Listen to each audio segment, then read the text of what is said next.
এই বাংলাদেশ হচ্ছে সেই জায়গা যেখান থেকে এক সময় মুসলিম সহ অন্যান্য জিনিস এটা সারা পৃথিবীতে ছড়িয়ে পড়তো পর্তুগিজ ব্যবসায়ীদের নেতৃত্বে, যে কারণে এই জায়গাটাকে সিল্ক রুট বলা হতো। সিল্ক রুট, এই সিল্ক রুট তৈরি করার এখন আবার নতুন উদ্যোগ নিয়েছে আমাদের প্রতিবেশী চায়না। আপনারা জানেন তারা সেই একই রুট, যে রুটে ওই সিল্কের প্রচলনটা সারা পৃথিবীতে ছড়িয়ে পড়েছিল, এই ভারতবর্ষের মধ্যে থেকে, যে ভারতের অংশ আমরাও ছিলাম, সেই জায়গাটাকে আবার পুনরুদ্ধার করেছে। এগুলো জানতে হলে বই পড়তে হবে, এগুলো জানতে হলে আর্কাইভে যেতে হবে। সবকিছু হাতের মুঠোয় চলে এসেছে এই কথাটা বললে সবসময় ঠিক হবে না, কারণ হাতের মুঠোয় অনেক অসত্য প্রকাশ হয়। বইয়ের মধ্যে অসত্য প্রকাশে প্রকাশকের যেমন সংকোচ থাকে, লেখকেরও তেমনি সংকোচ থাকে যে এইটা বোধহয় বলা ঠিক হবে না। হয়তো পাণ্ডুলিপির চূড়ান্ত পর্যায়ে তিনি সেটা বাদ দেন, কিন্তু আপনার এই হাতের যন্ত্রটায় ওটা ছেড়ে দিলে এটা সংশোধনের সুযোগ আর হয় না। একবার চলে গেলে আর সংশোধনের সুযোগ হয় না।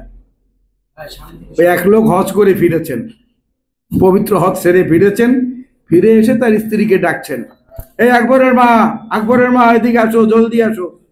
তার স্ত্রী খুব অসন্তুষ্ট, কি ব্যাপার, হজ করে আসার পরে এখন এইভাবে ডাকে?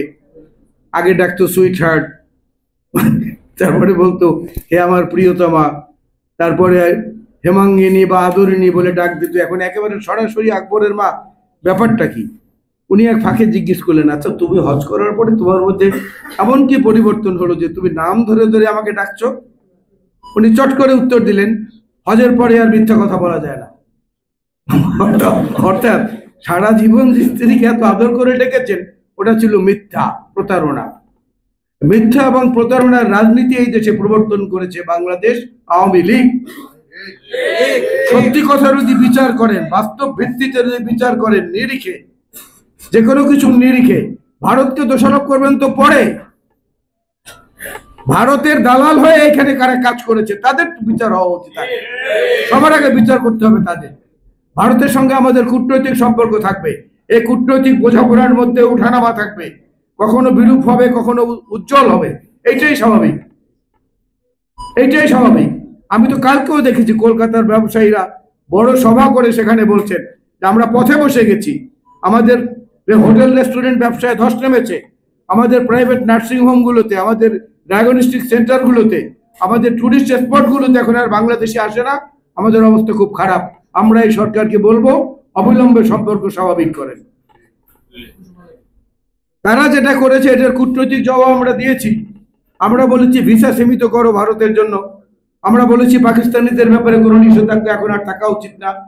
এইভাবে সমালোচনা করাটা ভালো, এইভাবে সমালোচনাটা করলে আমরা তাদেরকে লজ্জাও দিতে পারি। কিন্তু ভারতের পররাষ্ট্র সচিব আজকে বাংলাদেশে খুব সকাল থেকে আলোচনায় বসেছেন। তারা নিঃসন্দেহে একটা কথা অত্যন্ত পরিষ্কার, আমরা রক্ত দিয়ে, জীবন দিয়ে, মা বোনদের সম্ভ্রম দিয়ে এই দেশটার স্বাধীনতা অর্জন করেছি, কারো রক্তচক্ষু দেখার জন্য নয়, কারো চোখ রাঙানি দেখার জন্য নয়। সেটা যে কোনো দেশ হোক। দেশনেত্রী বেগম খালেদা জিয়া বারবার বলেছেন দেশের বাইরে আমাদের বন্ধু আছে, করে প্রভু নাই। শহীদ জিয়াউর রহমান বীরুত্তম দৃঢ়তার সঙ্গে এই কথাটি প্রথম এই অঞ্চলে বলেছেন যে আমাদের দেশের বাইরে কোনো বন্ধু, প্রভু নেই। বন্ধু থাকতে পারে, প্রভু নেই। তা আমরা তো সেই জাতি। সেইখান থেকে কালাম ফয়েজির মতো লোকেরা সাহস করে যে কথা বলেন, সেই কথার মধ্যে অনেক সময় ছোট ছোট জিনিস থাকে যেটা একত্রে সম্মিলিত করা যায় ইচ্ছা করলে। আমি বক্তব্য বাড়াবো না। ওনার সর্বশেষ যে লেখাটি সেটা রাজনৈতিক দিন নিয়ে। উনি এক জায়গায় লিখেছেন, যুদ্ধের ময়দান ও রাজনীতির মাঠ এক না, এক নয় বলে সৈনিক ও রাজনৈতিক সমান নন। সৈনিক প্রয়োজনে যুদ্ধে, আর রাজনীতিকদের প্রয়োজন নেতৃত্বে। রাজনীতিবিদ বাগে পেলে সমঝোতার পথে পা বাড়ান, সৈনিকের হাতে শোভা পায় অস্ত্র এবং তিনি অস্ত্রের উত্তম ব্যবহার বলে উত্তম সৈনিক। এজন্য ইচ্ছা করলে একজন সৈনিক রাজনীতির সঙ্গে সম্পৃক্ত হতে পারেন, একজন রাজনীতিক সৈনিক হতে পারেন না। এই 4-5 লাইন লেখার মধ্যে আমার একটা আপত্তি আছে। একজন সৈনিক যে রাজনীতিবিদ হতে পারেন এবং ইতিহাসের সবচেয়ে গুরুত্বপূর্ণ এবং সবচেয়ে প্রাণপ্রিয়, সবচেয়ে আদরের, সম্মানের, শ্রদ্ধার নেতা হতে পারেন, তার প্রমাণ হচ্ছে শহীদ রাষ্ট্রপতি জিয়াউর রহমান। যুদ্ধের সময় অস্ত্র হাতে নিয়েছেন আপনার লেখা অনুযায়ী, আবার রাজনীতির সময় যেখানে যেটা করা প্রয়োজন সেটা করেছেন। না নিজের জীবনের ভয় করেছেন, না বাংলাদেশের মানুষের জীবনে কোনো ঝুঁকি আসুক সেইটাকে ঠেকিয়ে রাখার চেষ্টা যা করার সেইটা বরং উল্টো ভাবে করেছে। সৈনিক হলে কেন হতে পারবেন না? সৈনিক হয়ে যোদ্ধা হয়েছেন এমন অনেক ইতিহাস পৃথিবীতে আছে। দেখেন বিচার করে, উইনস্টন চার্চিল দ্বিতীয় বিশ্বযুদ্ধে মিত্র শক্তির প্রধান উপদেষ্টা বা প্রধান সেনাপতি হিসেবে কাজ করেছেন, কিন্তু যুদ্ধের পরে উইনস্টন চার্চিল কিন্তু আর নির্বাচনে জয়লাভ করতে পারেন নাই। তার বেলায় এই কথা প্রযোজ্য হতে পারে, কিন্তু শহীদ জিয়াউর রহমানের বেলায় না। তিনি প্রয়োজনে অস্ত্র ধরেছেন, প্রয়োজনে আবার কোদাল হাতে নিয়ে দেশের মানুষের মধ্যে উন্মাদনা, প্রেরণা এবং দেশের ভালোর জন্য কোদাল হাতে নিয়ে খাল কেটেছেন, নিজে পরিশ্রম করেছেন। সুতরাং এই কথাটার সঙ্গে আমি একটু বিনয়ের সঙ্গে দ্বিমত পোষণ করি। আর কবির কথা আপনি লিখেছেন বিভিন্ন ভাবে। কবি আমরা সবাই, যারা আর কিছু না পারি অন্তত বাথরুমে গিয়ে একটু গুনগুন করি। তো সেই গুনগুনের মধ্যে শুধু তো সুর থাকে না, শব্দ থাকে, বাক্য থাকে। তো ওইটাই তো একটা কবি, ওইটাই তো একটা কবিত্বের প্রমাণ। সুতরাং এগুলোকে পৃষ্ঠপোষকতা করতে হবে।